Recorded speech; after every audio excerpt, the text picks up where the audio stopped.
Hello there, I'm Trevor, and in this episode of Somewhere in the Middle, it's reflection time. Let's go.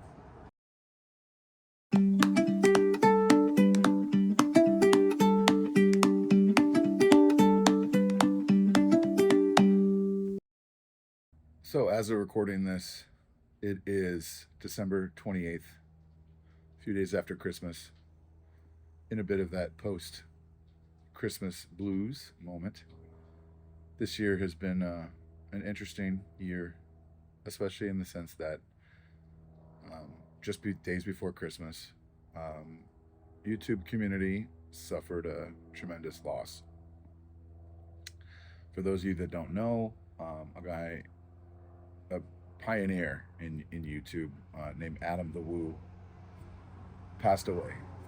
He was 51 years old, and while I never knew him, he was one of the first people on YouTube that made YouTube made sense to me.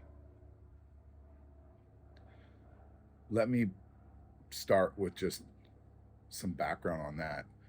You know, I'm a father of 4 kids. A lot of what my kids watched on YouTube, and as YouTube was growing and developing, all I really thought of YouTube was this avenue to post video games and things like that.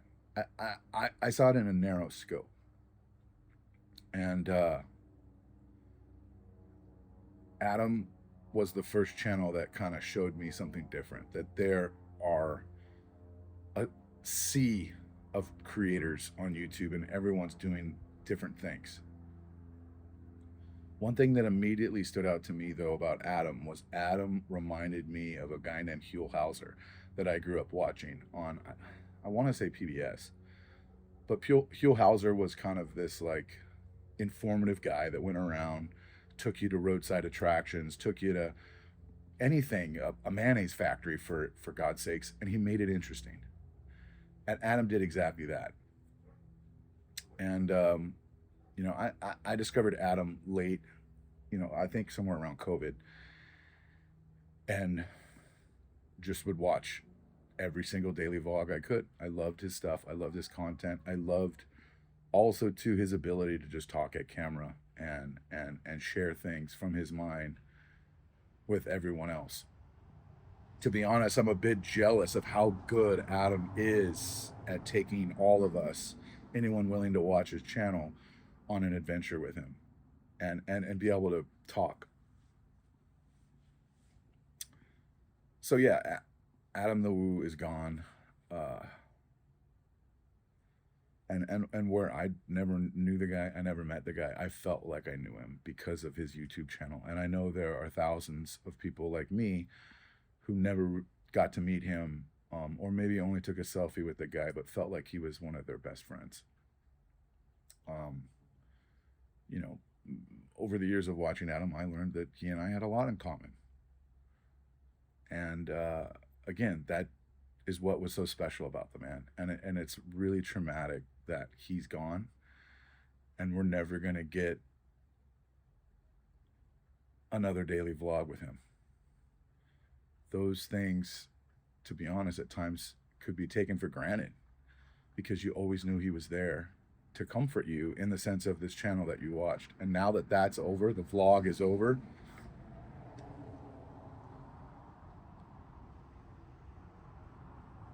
yeah, I don't know. To be fair, I'm not posting this to try to gain clicks off of Adam. I want to use Adam's channel as a analogy, I guess, as a metaphor, as a example of what my channel is about and why I became a creator. Now, I wouldn't say that I became a creator because of Adam the Woo at all. So let's stop here real quick and just set the tone. I'm going to do something different with this episode. Those of you guys that have subscribed, a small amount of you, I love every single one of you guys that are watching my channel, whether you watch it for the movie reactions, whether you watch it for food reactions, whether it's to go to Disneyland with Jessica and I, whether it's you're a former student and you still want an attachment to me. I don't know. anyone watching, I appreciate you watching. But my editing style is different than anything I ever saw on Adam's channel. Being very honest with you guys, I'm a little afraid to post content like Adam did, just raw and unabided. And the first few months of filming, I couldn't talk at camera like that. Jessica's great at it. She can talk at camera very well and has no problem with it. But I get like around other people, I get quiet. When I'm a very loud and boisterous person, if you've sat in my classroom, you know this. But this episode, I'm not going to do any of that editing. This is just, you're going to just see this for what it is. I wanted to talk about Adam's influence on me and the state of the channel. So let's move into that. You know, one of the first things to talk about when it comes to creating this channel and YouTube, and Jess and I have talked a little bit about this channel in the past and why we started it, but we started it to share with people. We started it to share our lives. We also started it in a sense because I wanted to leave something behind. Most of you may, or I don't know if you know this or not about me. If you're new to the channel, you probably don't know this. If you don't know me personally, you probably don't know this, but I'm a heart attack survivor. I had a heart attack at 36 years old. I'm now currently 48. It's genetic. My grandfather, that I've never met, died at 39 years old. I might be confusing these numbers. I don't know why my brain can't remember it. Maybe I pushed it out, but I either had my heart attack at 36 or 39. I want to say it was at 36. But either way, one of those numbers was my grandfather. He died from it, and one of them is me. I'm going to say I was 36, I was before where my grandpa was. They put a stent inside my heart. When it comes to heart attacks, generally from what I've learned, the plaque we built 2 kinds of plaque, dependent on different people. I build up plaque that's like peanut butter. No, excuse me, I don't. I build up plaque that is like a score bar, like peanut brittle. It can snap. Some people develop plaque like peanut butter. It's gummy. So years ago, I was helping some friends move, and as I helped them move, I ruptured some plaque inside of my arteries, and that plaque stayed like a piece and broke off and blocked my artery. I went in, they put in a stent to blow up that artery and keep it going. Years later, I had another stent put in because I was having problems. So I know what health is like, and fear of health.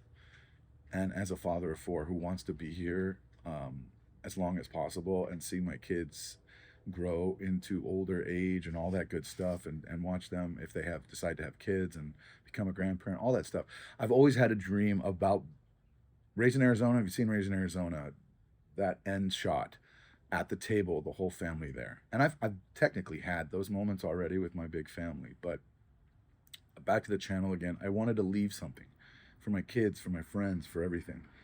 And something with Adam, you know, the man made content for over 10 years on YouTube, and we're always going to have those daily vlogs to be able to go back to. And I'm not saying that, I'm not trying to compare myself, but that was one of the things that came into wanting to create a channel, was to share my life and to leave something lasting that will be there, that people that knew me could go back and watch, the good or the bad, whatever it is.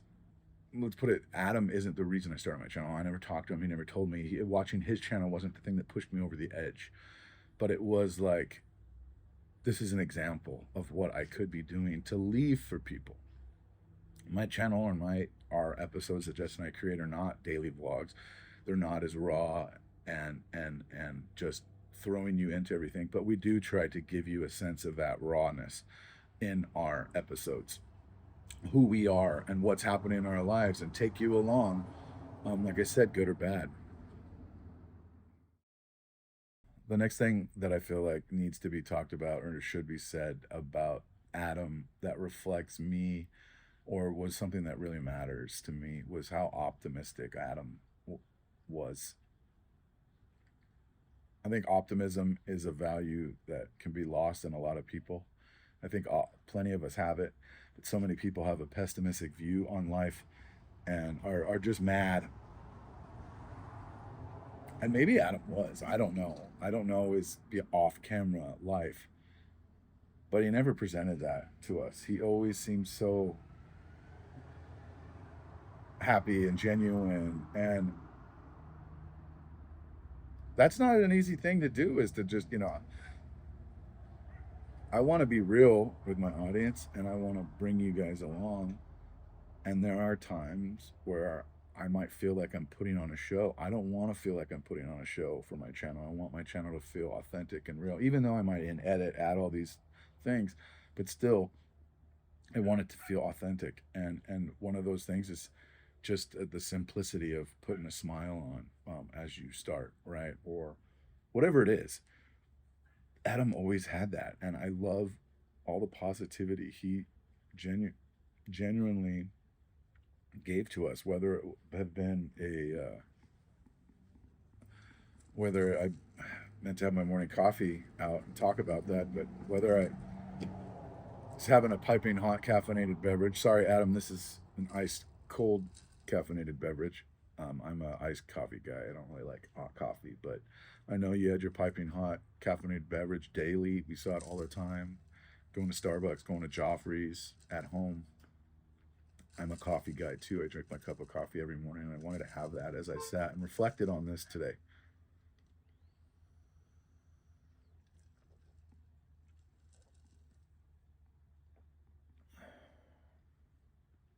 Yeah, the optimism that Adam shared with us on a daily was awesome. And his, I know maybe they weren't the highest view gets, but his reflection videos for me were some of his best episodes. I loved those.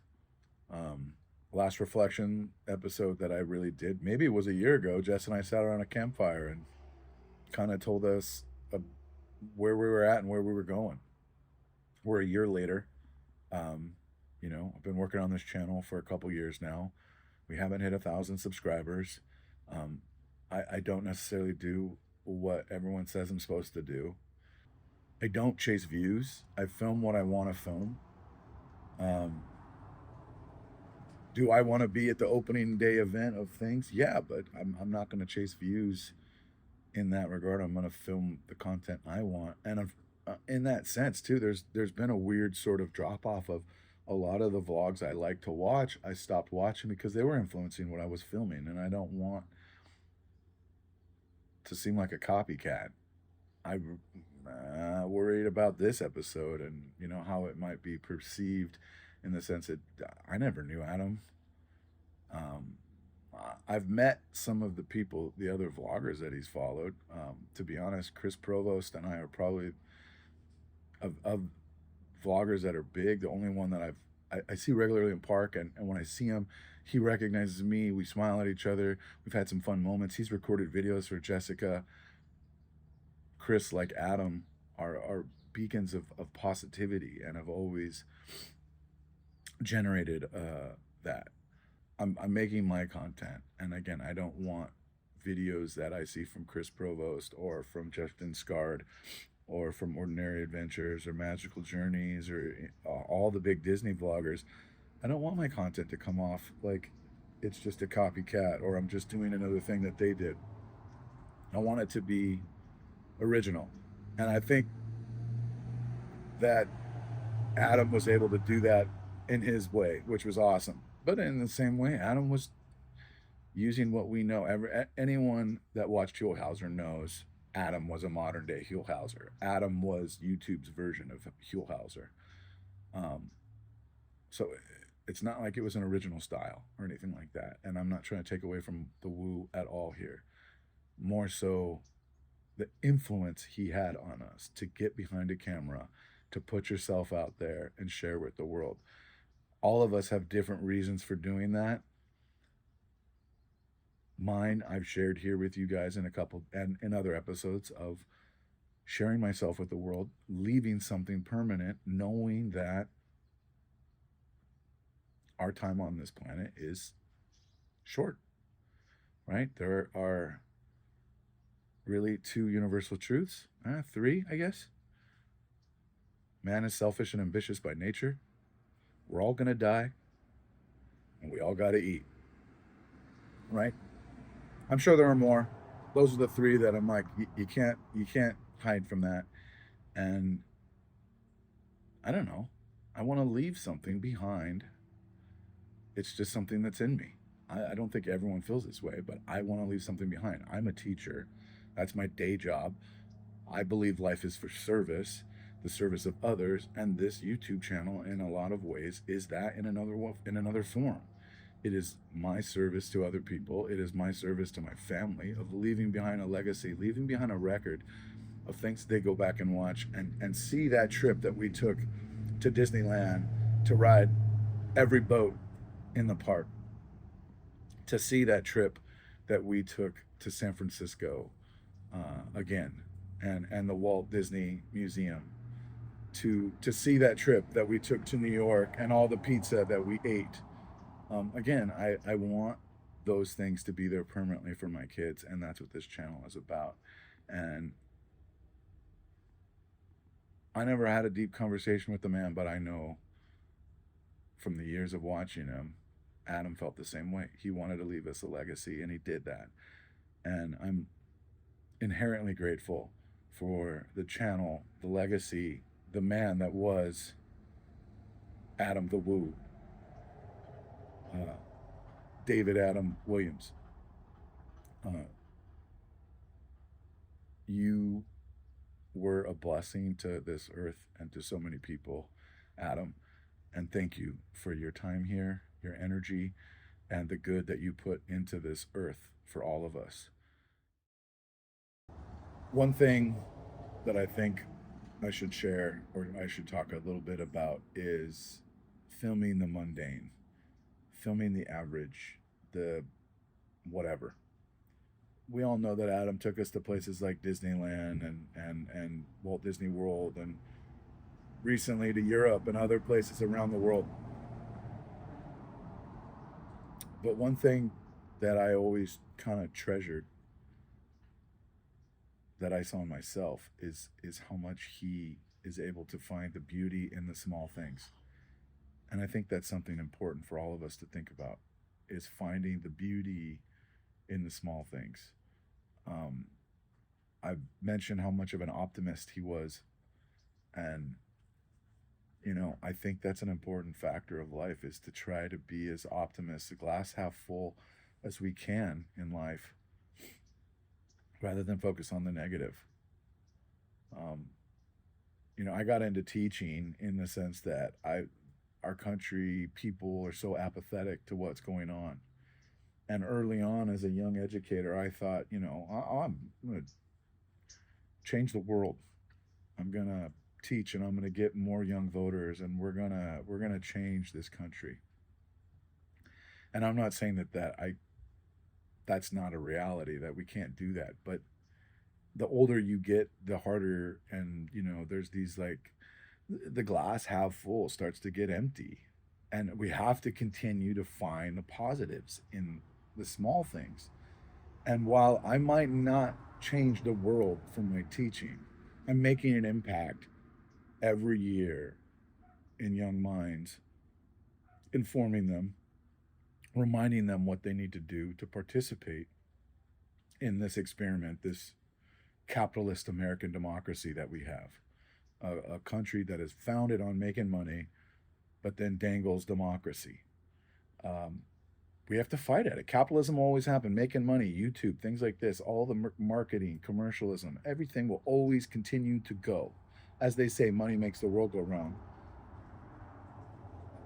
But democracy, equality, fighting for others, those are things we're going to have to fight for. And I don't know that you're ever going to change America from being a capitalist country, but we can still, again, find the positives, the little good that's there. Still have a glass half full rather than a glass half empty on life.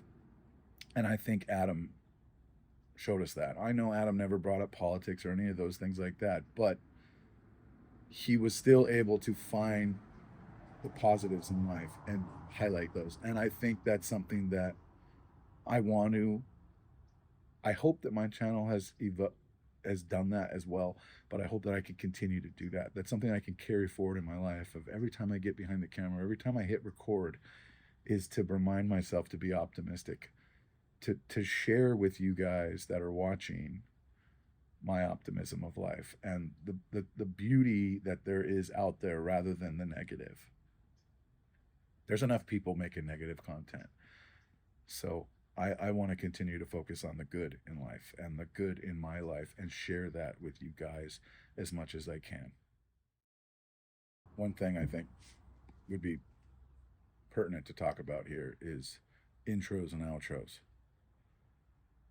Almost every YouTube channel has an intro and an outro. Not all of them.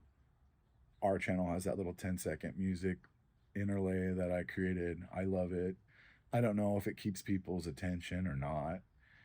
Adam never had anything like that. It was just his heart open and then his goodbye every episode, right? As of recording this, and join me, shall you?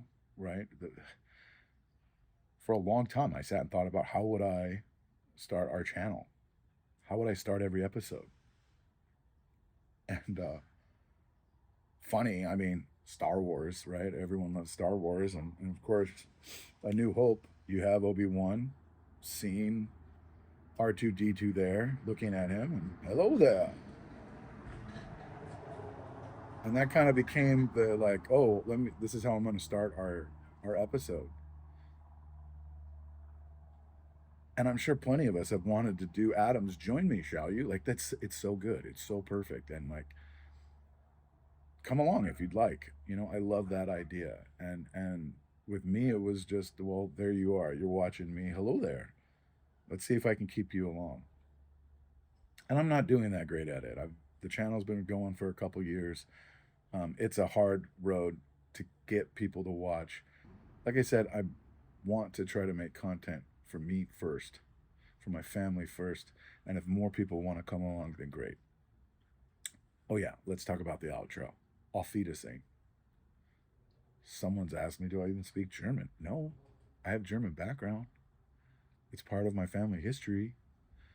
And I liked saying Auf Wiedersehen.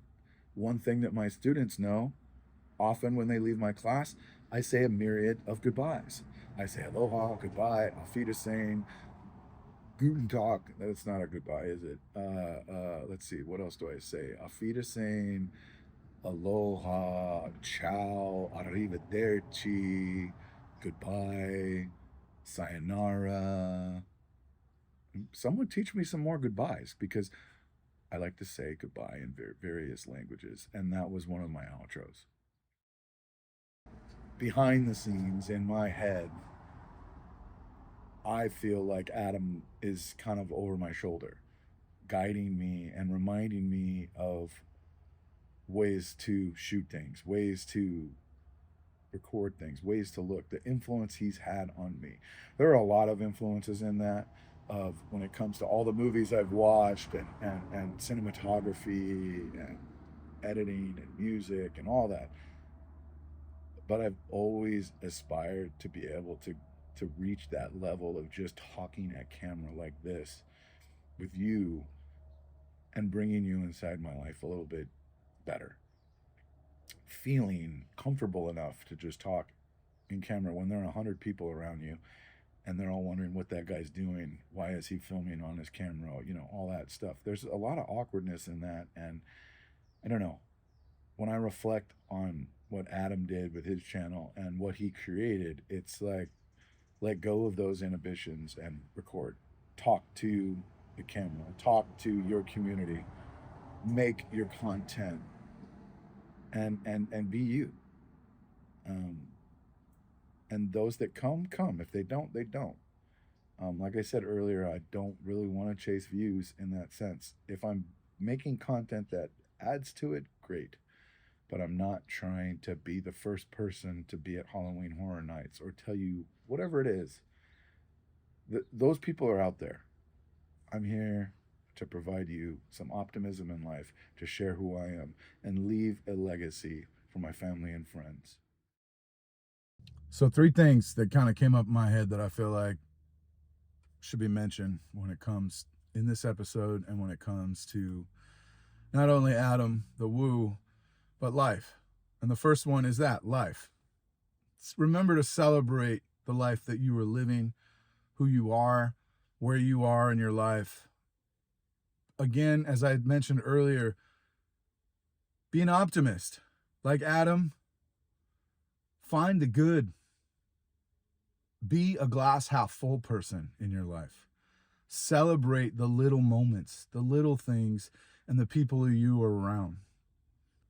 Be genuine in that, right? And live life to its fullest rather than finding the negative in everything, finding the ways to chip away at your life. The next one is loss. Coping, surviving, getting through loss is not easy. Reach out to people that matter to you in your life to help with loss. Seek help if you need it. Loss is not something to be taken for granted.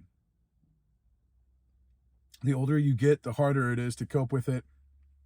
I think people all develop defense mechanisms to it, and everyone's different with their loss. But do not hide it away. Deal with it. Cope with it. Get through it. Go through the grief. Go through the pain. Go through the anger. Go through the sorrow. Go through all the steps that happen. Own them, and it'll make it a lot easier for yourself rather than becoming something you can't think about, something that you just can't get past. Move through the loss. And of course, with Adam, we have the ability to celebrate and remember what we've lost through his films, through his episodes, through his daily vlog. And that kind of leads to the last one, the legacy. The legacy of Adam the Woo, the legacy of any human being. You know, in a sense of Disney and thinking of Coco, that movie does a great job of showing us that we need to celebrate our loved ones and the ones that have passed and keep their memories going. And again, something that I've mentioned is that permanence, that legacy that I've tried to create in my channel for my family and my viewers. But we know that Adam did that well. We know that Adam did that, and we know that he provided us a legacy that will last, a network of vloggers that all we can feel his influence on and will continue to feel his influence on for time to come. So again, 3 main things to celebrate the life that you were living and every minute of it. Cherish the loss of your loved ones. Go through the processes you need to grieve. And remember their legacy. One last goodbye or thank you, Adam. Like, I can't add it up, but the countless hours I've spent with you on the Daily Woo means the world to me. Thank you for making my life a little richer. Thank you for giving me and friends things to talk about, things to get excited about. Thank you for sharing pieces of Florida with me that I never would have seen without you and other parts of this country. Thank you for introducing me to a dozen or more YouTubers, humans out there making content and sharing their lives with us. People that I genuinely care about and feel a connection to because you shared them with me on your channel. You connected me to those people. And I want to continue to do that on my channel and share and create and bring in people that will make others happy and content that'll make people happy. So thank you from the bottom of my heart for all that you gave us selflessly. I truly appreciate it. To Adam's family and friends, again, I hope you were able to find peace in this. I hope you're able to process and get to a safe place, a safe space, where you can look back on your time with Adam and it just doesn't turn into heartache and pain. I don't think that's going to come immediately. It's going to take some time to get there. But I hope you can get there. Again, as someone who's lost two family members that I was not ready to lose well before their time, and it felt like I didn't get the chance or the opportunity to say what I needed to say to them. It's tough to get through that, but you can find that peace and seek help if you need it. Reach out to your loved ones. Don't be afraid to ask for help when you need it. So thanks for joining me in a little bit of a retrospective on Adam the Woo. A little bit more about me and my health and the fact that, you know, my intentions on this channel is to, again, share with others what my life is, somewhere in the middle of my life. Again, 48 years old, going on 49. And Adam's death really hit hard because of how close I am to that age. And we all know that that's too young to go. And, you know, there's just some parallels there. So I thought that one, I would share my impact or the impact that Woo left on me with you guys, but also use it as a moment to kind of reflect on where I am at, where this channel is, and what our intentions are of sharing with you guys our lives, documenting who we are, and what matters to us, but also sharing a bit of joy, the small things that we find in life that are good. So thanks for watching, and I hope to see you in the next episode. Auf Wiedersehen.